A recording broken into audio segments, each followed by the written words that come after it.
They thought he didn't belong there. They thought he was just another black man trying to enter a place above his level. And when the officers grabbed his arm in the middle of the luxury hotel lobby, no one imagined that minutes later, the same officers would be unable to meet his eyes. Because this wasn't just a mistake.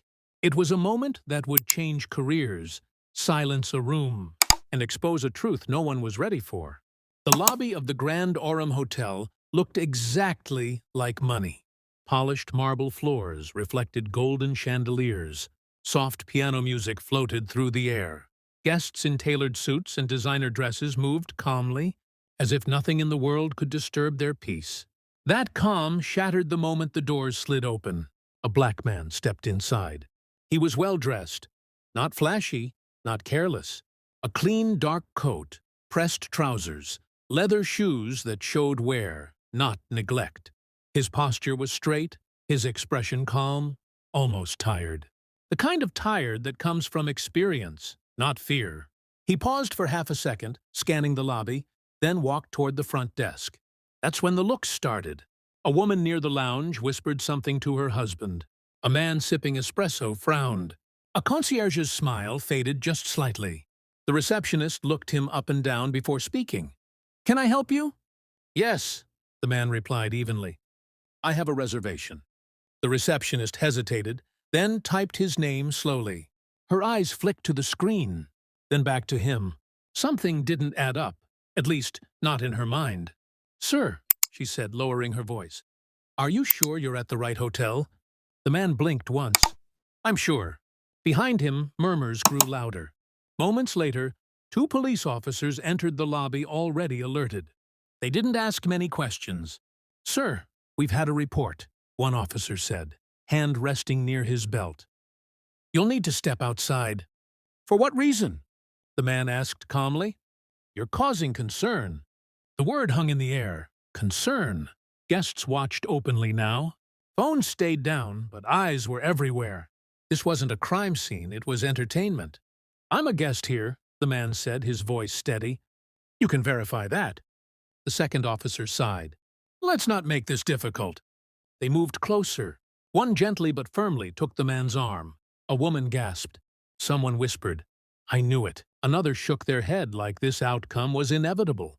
The man didn't resist. But as he was escorted toward the door, something changed.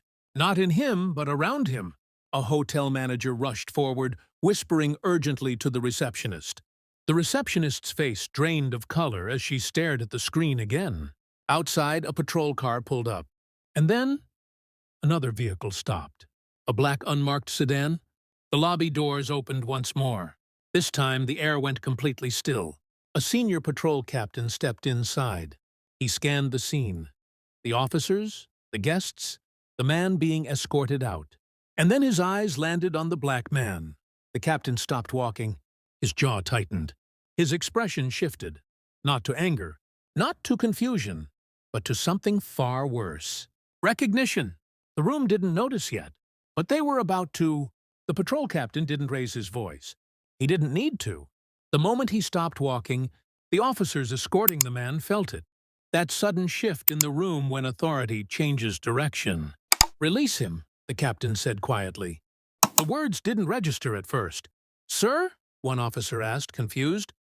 The captain stepped closer, eyes never leaving the man's face. "I said, release him, now." Hands came off the man's arm instantly. The lobby froze. Guests leaned forward. The hotel manager swallowed hard. The receptionist's fingers trembled above the keyboard. The captain turned to the man, his posture stiff with respect. "Good afternoon, Chief," he said. The word chief echoed through the marble hall. The man nodded slightly. "Captain," a ripple moved through the crowd. One officer laughed nervously. "Chief?" The captain turned sharply. "You don't recognize him?" Silence. "This," the captain said, his voice firm, "is retired police chief Marcus Hale, the man who trained half this department, the man whose methods are still taught in the academy." The color drained from the officers' faces. Chief Hale finally spoke. "I asked for a quiet stay," he said calmly. "Didn't expect a demonstration." The captain exhaled slowly, then faced the hotel staff. You called the police on a decorated law enforcement leader, he said. Based on what? The hotel manager stammered. We thought... You assumed, the captain cut in. He turned back to the officers. You detained a man without cause. In public? In front of witnesses? The lobby was so silent you could hear the piano stop, mid-note. The officers stood frozen. One lowered his head. Sir, I didn't know. Chief Hale met his eyes. That's the problem. The captain straightened. You didn't know because you didn't bother to verify. You didn't know because you judged first. He turned to the guests. Let this be clear, he said. This behavior does not represent our department. Then something no one expected. The captain faced Chief Hale and removed his cap. I apologize, he said. Loud enough for everyone to hear. On behalf of this department, and for what you were subjected to today. The officers followed suit, stiff and shaken. I'm sorry, sir, one said quietly. Chief Hale looked around the room. The guests who had stared, the staff who had doubted, the officers who had acted. I didn't come here for an apology, he said. I came here to see if things had changed. He picked up his bag. This, he added, answered that. As he walked toward the elevators, the lobby parted without a word. No whispers, no stares, only silence. And for the first time that day, everyone understood exactly who didn't belong to judge.